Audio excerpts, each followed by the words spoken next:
Fala, meus amigos, estamos começando aqui mais um vídeo do canal, enquanto eu continuo aturando os crimes desses animais aqui, enchendo meu saco, poluindo a minha vida, vomitando lixo na minha vida e me atrapalhando aqui, atrasando tudo que eu tento fazer, porque são os bostas que são, e eu tô aturando esses animais já tem praticamente uns 10 anos que eu tô aturando esse lixo de gente e não consigo me livrar deles. Inclusive, estão cometendo vários crimes contra mim que são contrários, né?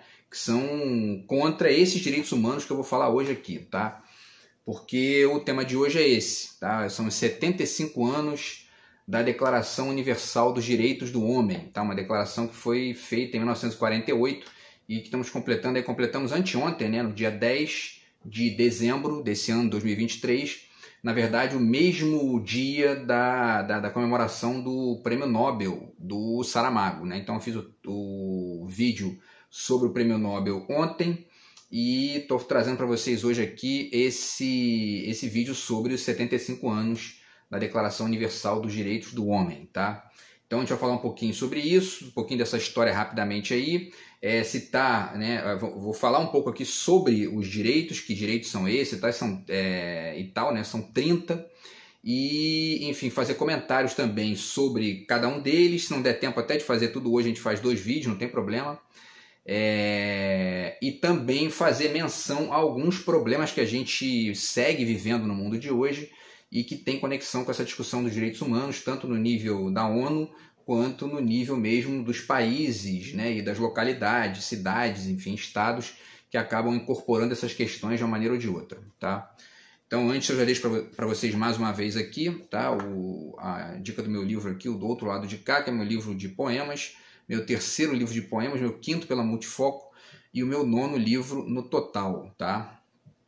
Inclusive, é mais um direito aqui que eu tenho, que essa gentalha nojenta está aqui cometendo crime contra mim, me impedindo de vender o meu livro, né? Porque estão hackeando aqui o sistema e estão, enfim, vomitando lixo aqui, me atrasando a minha vida e eu não consigo recuperar o dinheiro que eu gastei por culpa desses bandidos, tá? Então, quem quiser entrar em contato aí, conseguir furar o bloqueio desses animais, o Zap está na descrição do vídeo e a gente tenta essa conexão, tá bom? Muito bem, pessoal, então, tá aí, ó, tá vendo? Mais 2 minutos e meio perdidos por culpa desses animais, a gente vai aqui, né? Eu tô perdendo tempo todo dia por culpa desses bandidos e nada acontece para me livrar dessa gentinha nojenta, certo? Então, enfim, vamos falar sobre os 75 anos da Declaração Universal dos Direitos Humanos. Por que essa declaração surgiu, né? A ONU surgiu em 1945, tá? Surgiu justamente no final da Segunda Guerra Mundial como uma resposta de uma série de instâncias de debate social, inclusive a política, e ao mesmo tempo também questões ligadas aí à guerra, questões ligadas aí ao xadrez do poder geopolítico, né? Ela surge como um resultante, como uma consequência dos horrores da Segunda Guerra Mundial, né? Enfim, da matança dos judeus no Holocausto e tudo mais, tá? E ao mesmo tempo, né, a barbárie que foi a própria guerra como um todo, né? Porque não morreu só judeu, inclusive morreram mais russos do que judeus na Segunda Guerra Mundial, né? Então vale dizer isso também. E foi uma matança generalizada, foi o caos ali total, e a ONU surgiu, de certa forma, como uma resposta a isso. E aí, 3 anos depois, em 1948, surge a Declaração dos Direitos Humanos, que é essa declaração aqui que a gente vai falar um pouco sobre ela hoje, e ela surge também como uma tentativa, né, de minimizar os riscos de que aquilo ali que aconteceu na Segunda Guerra acontecesse de novo, tá?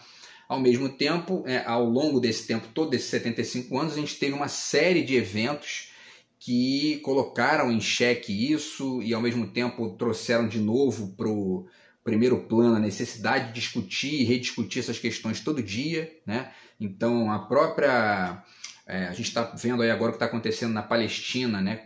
Contra Israel, lá Israel, enfim, matando um monte de gente na Palestina, jogando bomba, matando criança, matando todo mundo, né? Parece que já morreram mais de 17 mil pessoas na Palestina, enfim, muitas crianças, quer dizer, né, é um genocídio que está acontecendo lá.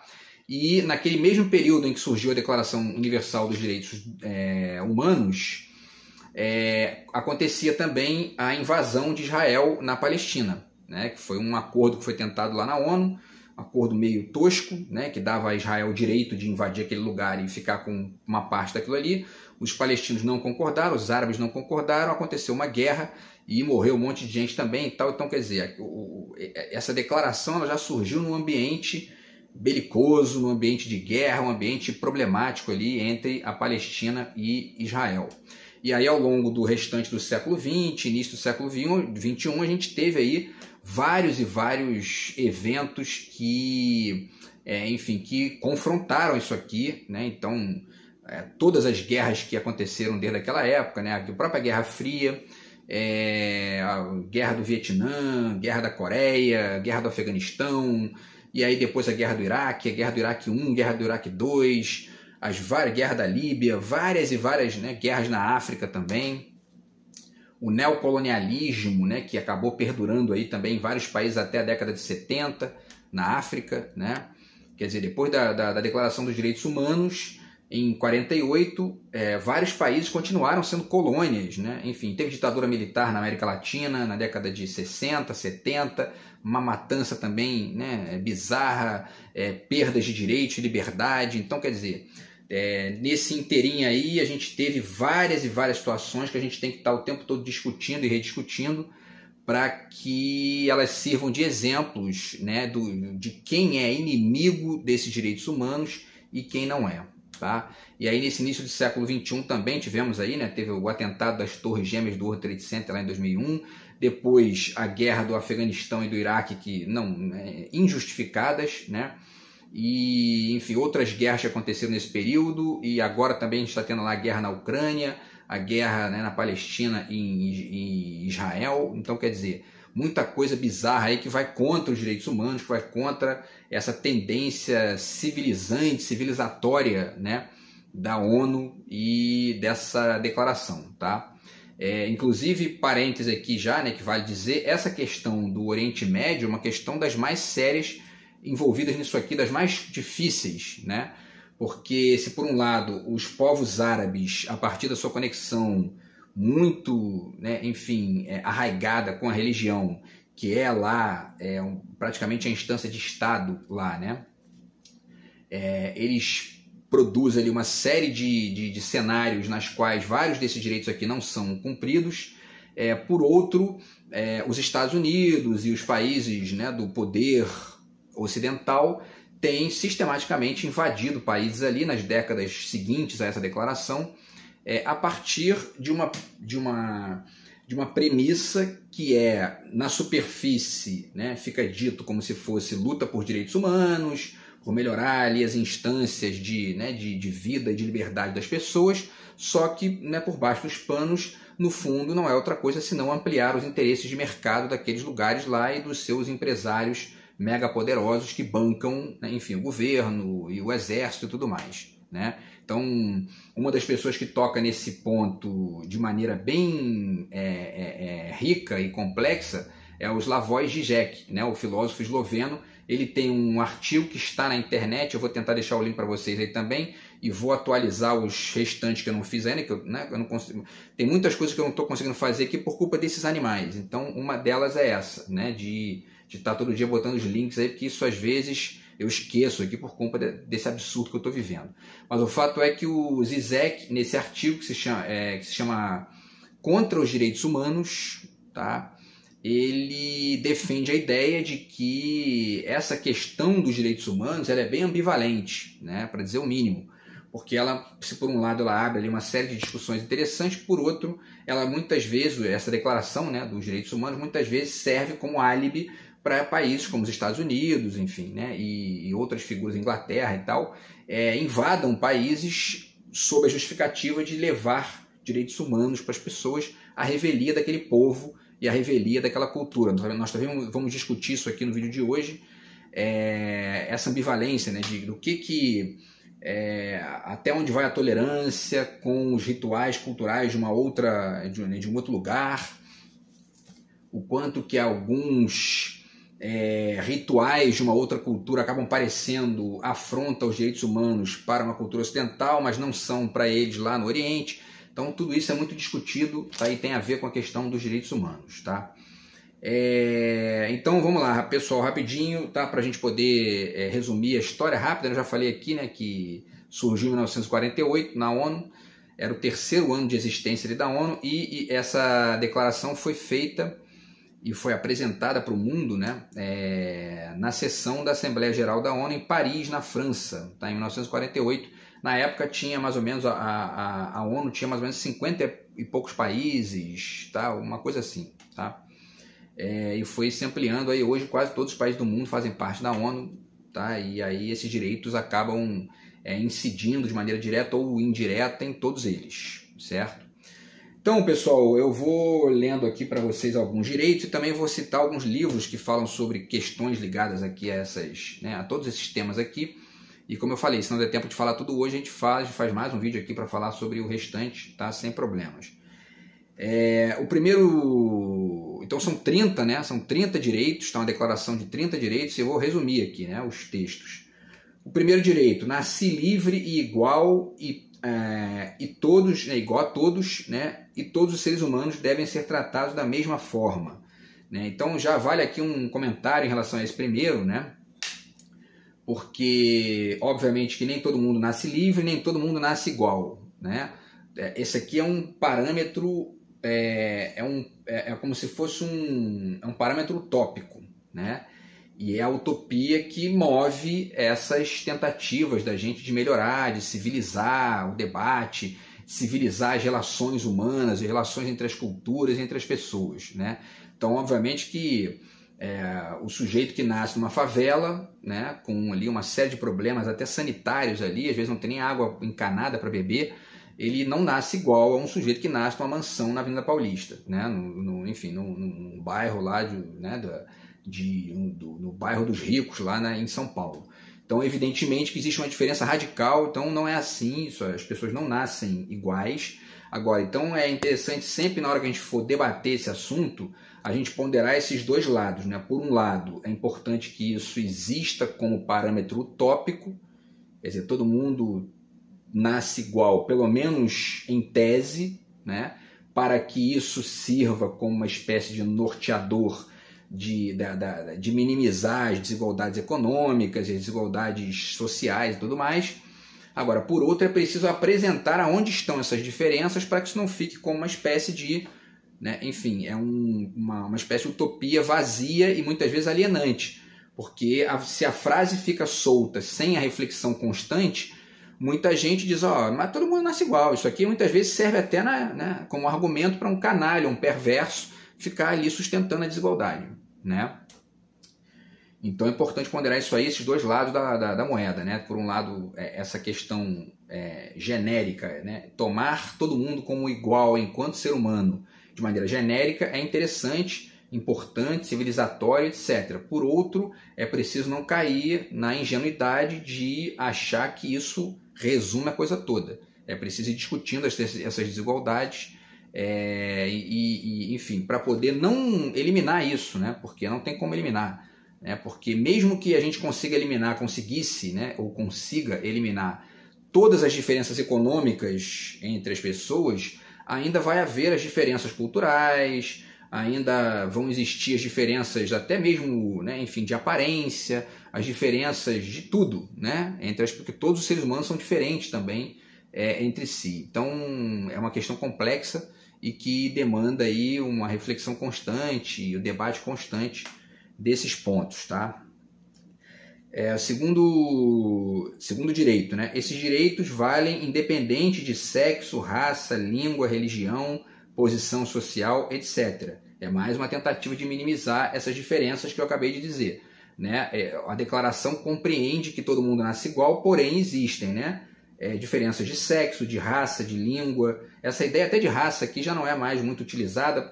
A galera está usando mais a própria galera da universidade, da academia, tem utilizado mais a noção de etnia, né, para poder pensar essas questões aí, mas enfim, né, como as pessoas são diferentes no sexo, na etnia, na língua, na religião, na posição social e econômica, etc. Então é importante que a declaração diga isso, né?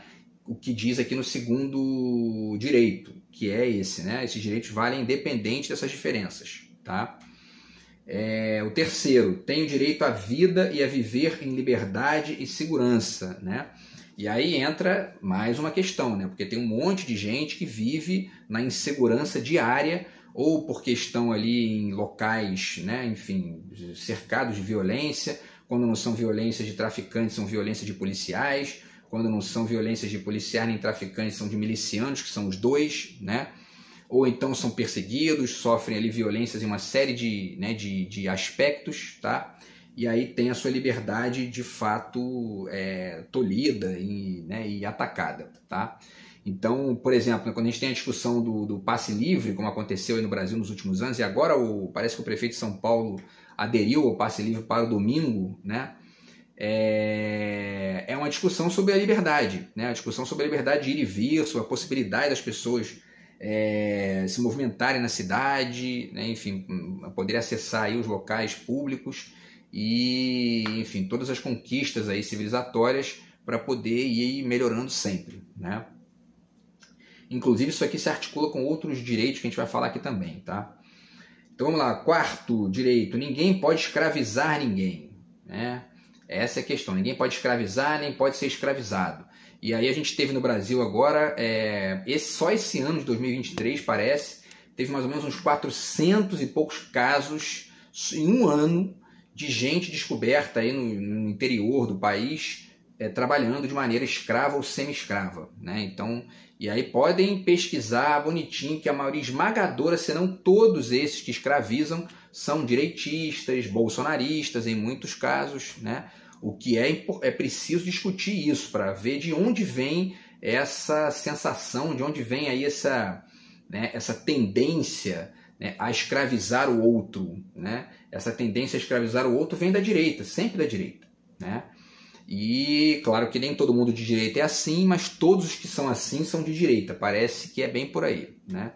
Então, pelo menos no caso brasileiro, né? Porque a gente tem outros casos aí pelo mundo, na Coreia do Norte, que a gente pode discutir aqui a partir de uma outra perspectiva, mas no caso brasileiro é muito evidente que esse comportamento vem da direita muito mais do que na esquerda, tá?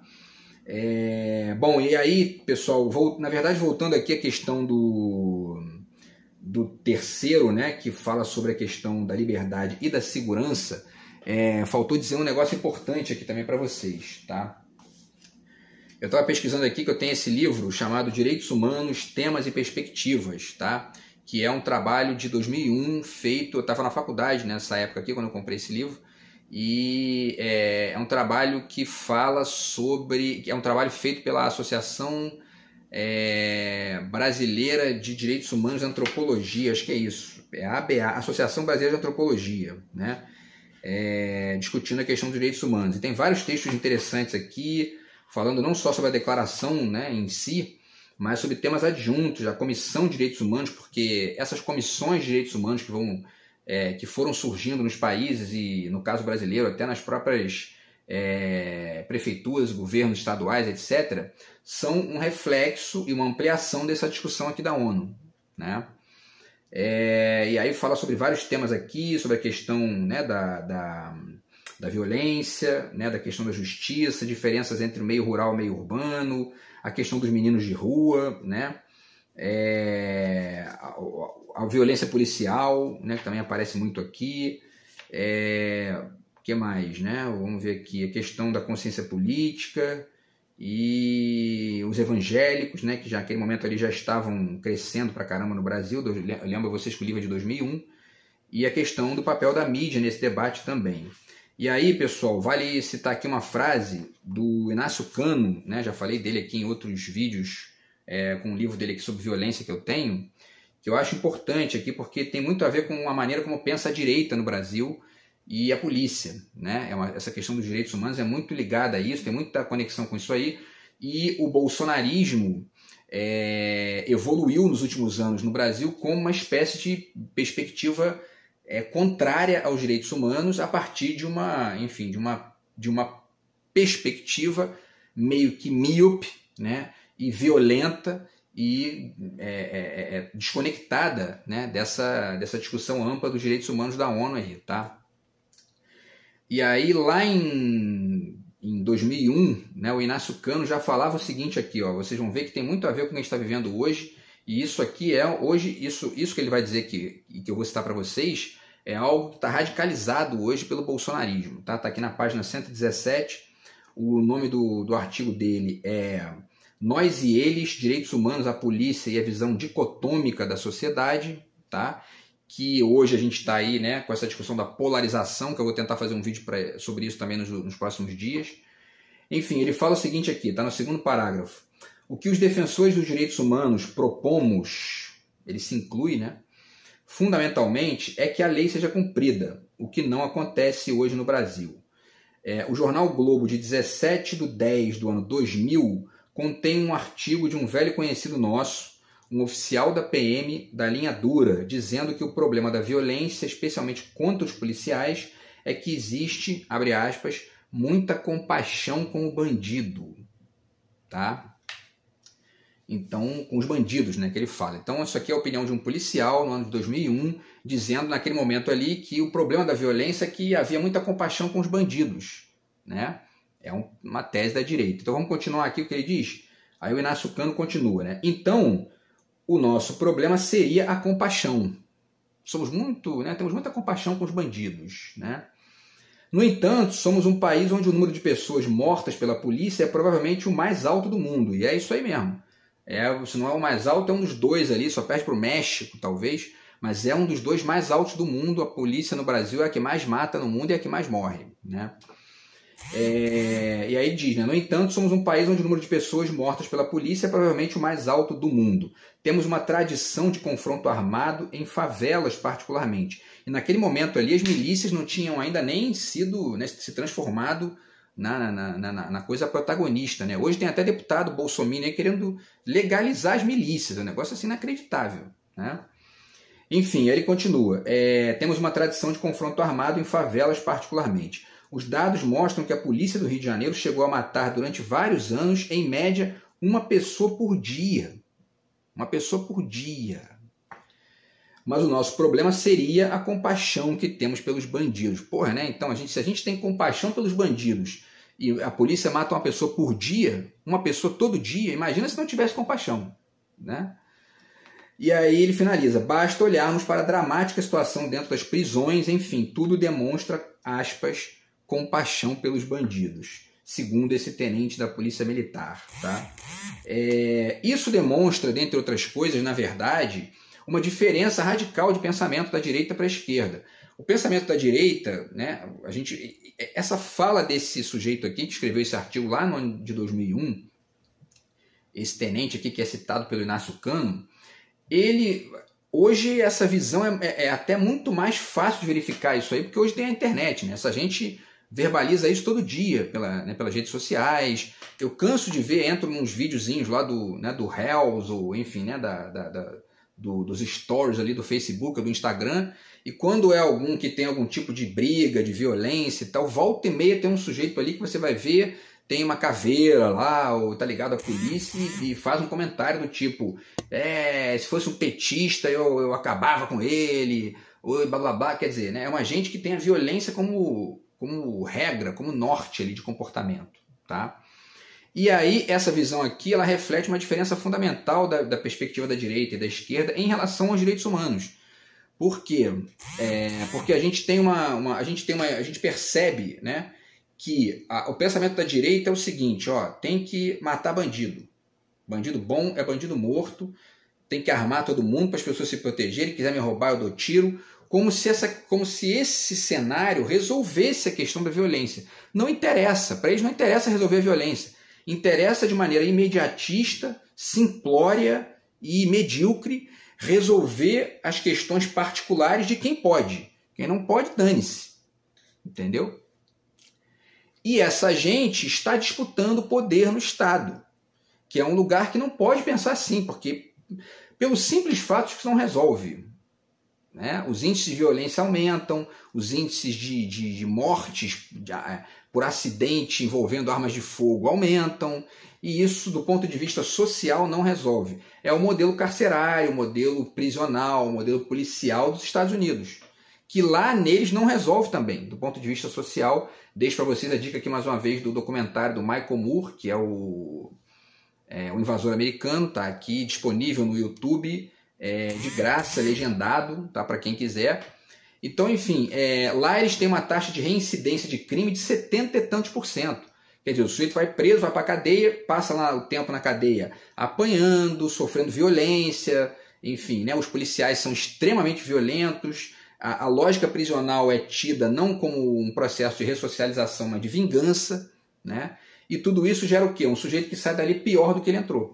Isso adianta? Não, isso gera do ponto de vista social mais crime, mais problema, mais situação com... É mais ou menos parecido com essa gentalha nojenta que eu estou aturando há anos aqui, que é uma gente que gosta de ficar atacando os outros, provocando, criando violência, criando problema, criando estresse, e aí isso gera algum tipo de melhora, algum tipo de, né, de síntese civilizatória mínima? Não gera mais violência, mais problema, né? Mas é uma gente, assim, nesse caso específico que eu estou citando aqui, são estúpidos completos, não tem capacidade nenhuma de compreender isso, tá? Bom, então voltando à questão aqui, né, essa questão do modelo prisional diz muito do que é a manutenção da violência no Brasil, né? O Brasil continua sendo um país muito violento porque a solução que a direita acha para cá é o seguinte, ó, vamos jogar essa gente nos presídios, normalmente são os negros e pobres que não podem, né, se defender ali, então, são pobres, não têm nem direito a advogado muitas vezes, eu sei bem o que é isso, né? E aí o sujeito vai para lá para dentro, fica lá, né, enfim, apanhando todo dia, volta pior. E para além disso, para além dessa questão dos presídios muito violentos, existe toda uma lógica social que se constrói para manter essa perspectiva pobre, míope, né? Por exemplo, esses programecos aí da tarde da televisão, que são, né, o chupa-sangue, né, que a gente costuma dizer, que são esses programecos que vivem de ficar elogiando uma ação policial isolada, sem nenhum contexto mais amplo, sem nenhuma, né, perspectiva mais ampla de sociedade, não se discute, enfim, o próprio modelo prisional, não se discute a educação, é só ali ficar noticiando, né, o policial que matou um traficante, é tido como herói, no dia seguinte tem outro no lugar dele, adiantou? Não, né?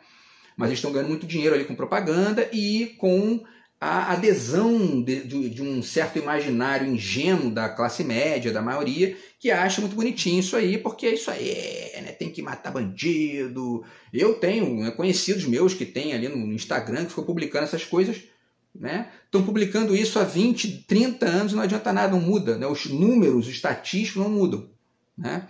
E não aprenderam ainda, quer dizer, então, enfim, a gente tem que pensar isso aí também no âmbito dos direitos humanos, tá? Tem uma outra questão que eu quero discutir desse livro aqui também, mas se não der tempo eu faço para o próximo, tá? E vamos seguir aqui a nossa leitura, né? Estamos acabando aqui, talvez dê para fazer apenas mais um ou dois aqui, eu continuo no próximo vídeo, tá? E aí, ninguém pode escravizar ninguém, né? Que foi o quarto que eu falei aqui, quer dizer, isso aí também é uma perspectiva da direita brasileira, né? E que a gente tem visto nos últimos anos. Agora vamos para o quinto aqui, ó. Olha o quinto, hein? Ninguém tem o direito de me torturar. Ninguém tem o direito de me torturar. E isso é uma coisa que eu, por exemplo, estou sofrendo agora nos últimos anos aí, de chantagistas, criminosos, que estão me torturando aqui psicologicamente, ou enfim, né, mentalmente, melhor dizendo, porque são isso, porque são torturadorzinhos, são criminosos, são medíocres, uma gente pobre com a qual não tem como dialogar, né? É uma gente assim, são o lixo da humanidade. Então alguém que acha que pode torturar outra pessoa, a pessoa está dizendo ali, eu só não quero participar disso, a pessoa continua, é um bandido, é um verme humano e tem que ser combatido nesse âmbito aí, né?